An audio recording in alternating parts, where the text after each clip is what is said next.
Photo making her life an absolute misery. I'm not sure if he could be any closer unless he glued himself to the bumper of Overstreet. Also, we've got that battle for second and third on the podium, that freeway battle between Marnie, Sedgley and Perry. Who's going to take that one? Overstreet running wide, and that could give you a slowdown if you're not careful. But Soto with the momentum. Has a look. Oh, Skatey on the brakes, nearly loses the rear. That was the saving grace that Overstreet, the bit of luck that she needed to return. Going right now, Perry just set a lap time of a 126.26. Meanwhile, the drivers up ahead were 2 3/10 slower. So as these drivers start to battle there, as you can see Manny and Sedgley going side by side through the opening corners of this lap, I think Perry has to be smelling blood in the water here, because I think pace-wise, he's much quicker. They might go 3 wide. Oh, this is going to be tight. Ooh. Can this work out? Marnie loses out big time. Squeezed out. Perry up 1 place only. Sedgley holds on to second for now. But as they drag up the hill, here comes Perry. He's on the inside into Knickerbrook. Surely this is going to be him into second place. Onto the brakes they go. Sedgley tries to brake later, tries to outbrake him. That could compromise him up the hill, because here comes York Marnie fighting back and fighting back hard. He's going to have that inside line alongside Jason Perry into Druids. Everyone dancing on the brakes. Look at Sedgley go right round the outside. He's holding on for dear life. He's right at the edge of the track, but here comes Marnie trying to make it free wide. He can't, there's not enough room. He's got the inside. Looking for the switchback comes Marnie. Sedgley on the outside still, but they're going to run to the line as they go up the hill through Deer Leap. Who's going to take it? They're side by side across the line, freeway. Jason Perry gets it from York Marnie from Dan Sedgley. But we're not done and dusted there, because we've got a battle on for the lead in Spec 2, or have we? No, that's evaporated a little bit. Murakami's going to claim second in Masters, Antonio race third in Masters.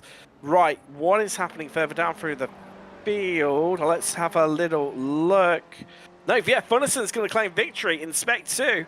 So he was stuck in a battle with Pocock. Pocock was in front of him, Josh. Sorry, Rod, I'm losing the plot here. I mean, still got time to go. But, wow, so something has happened to Caleb Pocock, gutting for him. To fall by the wayside in those closing stages. I do wonder if it's fuel, because he's lost so many places. What a finish. I mean, I thought that was going to be done and dusted and been a bit of a damp squid. They are, yeah, there you go, out of fuel is Caleb Pocock. And in the end, I don't think he's even going to finish on, well, he might get third in Spec 2 after leading that class, gutting. Yeah, that's such a shame for him. I thought that finish, the front three, second, third, and fourth was just going to be a bit of a boring one, but no. No. Wow, what that did not fail to deliver. Yeah, and I kind of called it at the start of that lap. I was saying Perry has the advantage pace-wise, so I think he might try and turn up the wick and possibly go for a move, and look what happened. He managed to pick off both of them in a very hard-fought last lap battle, and they managed to grab that position. So props up to Perry, and commiserations there to a lot of drivers that have some pretty disappointing results there. You got to feel absolutely just pitiful. You got to feel complete pity. I'm trying to think of his name now. Pocock, there we go. Caleb Pocock, who ran out of fuel. Look, I've been broadcasting for the past, ever since 9:30 here local time, so I've been doing 5.5 hours of broadcasting today. My one remaining brain cell is completely deep fried. So Caleb Pocock, you gotta feel commiserations to him, because he put together a fine drive, and just sadly for him, the fuel strategy just ends on the wrong way for him. We're looking at a replay to see this battle, and I feel like we just have to admire this view, because this is absolutely beautiful. Oh, I thought this was going to end in tears here. Free wide into the hairpin, but no, they made it through. And that was only the start of this story, of the discovery that we're going to go on this final lap between these three. Wow, I mean, Perry's been around for a while, so's Marnie, Sedgley a newcomer. But we hold on right around the outside, but Perry gave him just enough room to hold on. You see Marnie trying to make it free wide again, couldn't find the gap. I think it was for him just picking which one was going to be faster. to try and get that run. But the run Sedgley got again right around the outside. He was running, you know, that making that outside line work. He was the specialist of that on this final lap. I'd be amazed he came out the bottom of the 3. Yeah, that was, oh man, that was a beautiful battle. You know, usually we have to pick our favorite moment from the race. That is definitely it. That was awesome. And that side-by-side 3-wide finish coming across to take the checkered flag, that was just the icing on top of the cake. That was beautiful. Wow. And they say the low-powered cars are boring. They're liars. Yep. Let's have a little look at some Class 5 results. We'll have a bit of a chat to some of our drivers very, very shortly afterwards. But Marco Panero, well, we hardly mentioned him. I don't think we even covered him finishing across the line and winning, but it was such an informality. 5 seconds in the end. Next up was Jason Perry in second. That run to the line. There we go. What was it, a 10th and a half? Not even that. 14 hundredths of a second separating Perry, Marnie and Sedgley. Of course, Marnie third overall, another podium overall after the win in the Formula 4s earlier on and winning his category as well. Stunning stuff from him. Next up, we had Jason Green fifth, just couldn't get things to work after the pit stops. Dantas sixth, then Plaver, Overstreet, Murakami second in Class West, running up the top 10. And Teddy Race third in Masters, then it was Renders, Wood, Maurice Fullerton winning Spec 2, Kabanka, Stephen Healy second in class on his debut. Then we've got Brewster, Nunez, Mitchell, McCain, so Mitchell running up your top 20, McCain in 21st, Gardini, Josh Justice in the end had to settle for third place in class with Caleb Pocock. Well, no, sorry, it was Caleb Pocock who, well, not even finishing on the podium. Gutting for him. Nico Shook 25th. Then it was Jeff Jacobson, Terrence Bradwell in 28th. 29th was this is slightly different my end, so let's read off here. Gianni Longin, I think he must have had a post-race penalty. Ian Gibson, then one lap down with Kafka Ott, Montgomery, Bradshaw, Johnson, so Johnson 2 laps down into retirements. Lynn we lost on lap 23, Nelson lap 20, lap 12 for Cantor, Berry for lap 8, Castro lap 6, Axelson on lap 2. We completed 28 laps here today. Let's have a chat to some of our drivers. First up, well, man of the moment, man of the hour, York Marnie. I mean, aside of what happened earlier on today in the Formula 4s, let's just take stock of that final lap. We've watched it back, I think, well, obviously live, and then we've watched it back again in as a replay, and then now in slow motion. Just talk us through it, because, I mean, that looks so difficult in knowing what to do. Yeah, even the start was actually quite easy for once on that track, and was great. But the end, the last lap, last few corner, I just have seen a little gap. Oh no, starting at the hairpin actually. I saw JP coming up to me on the side. I thought, ooh, that's going to be close, and I just lifted a bit more so I could stay very close behind them. And then I knew my time will come on the last straight. Did not come actually, but after the second last corner, I saw the gap, and I had to do either it works or not. And it worked. It was a fantastic race. Absolutely fantastic race. Congrats to Marco and to Pete.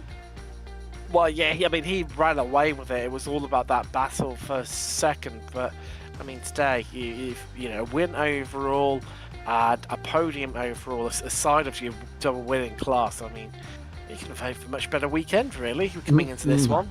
No, not at all. I'm just purely happy now. These are my 2 most favorite tracks, and I love them. In any kind of car, I love those 2 tracks.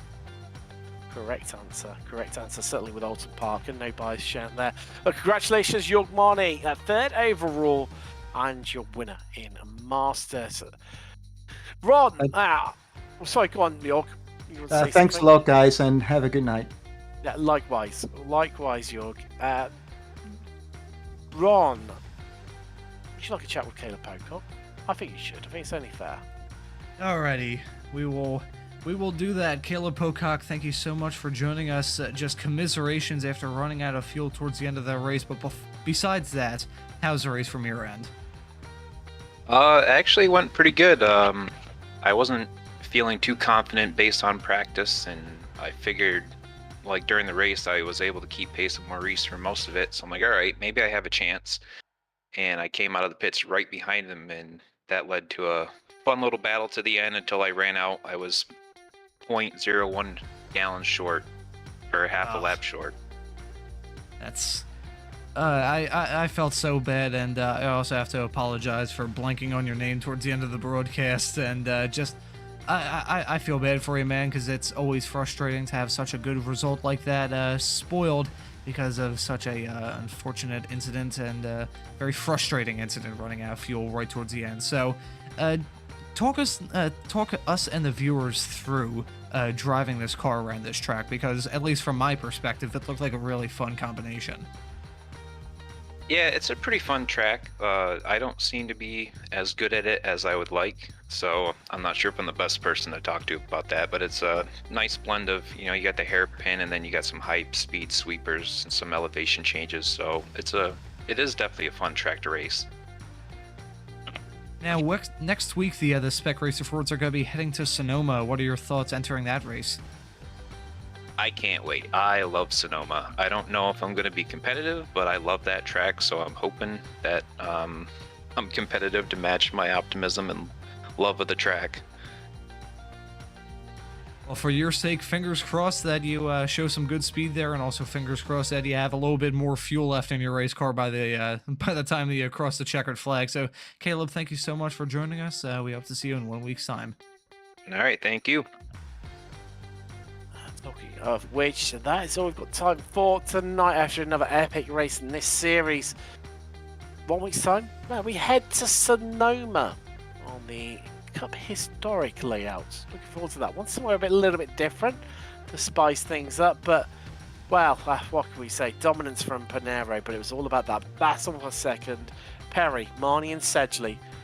Wow, what a set of moves. What a race, and, well, it just defines what we're all about here at the Weekend Warriors. Thanks very much for joining us. I've been Tim Cox with Ron Mounds and Josh Wilkie. And we'll see you in a week's time when we head to Sonoma. Thanks very much. See you then. Good night.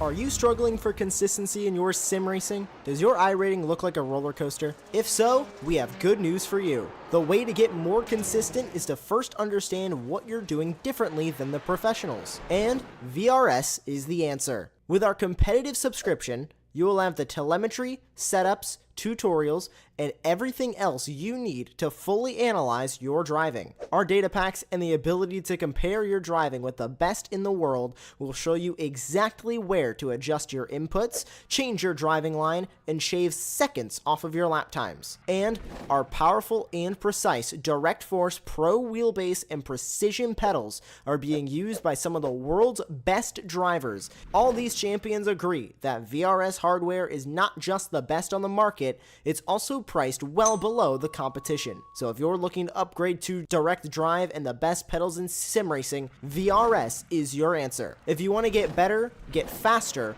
and make it happen sooner rather than later, you owe it to yourself to find out why so many people are switching to VRS. You'll be so glad that you did. Visit www.virtualracingschool.com and learn why the best use VRS.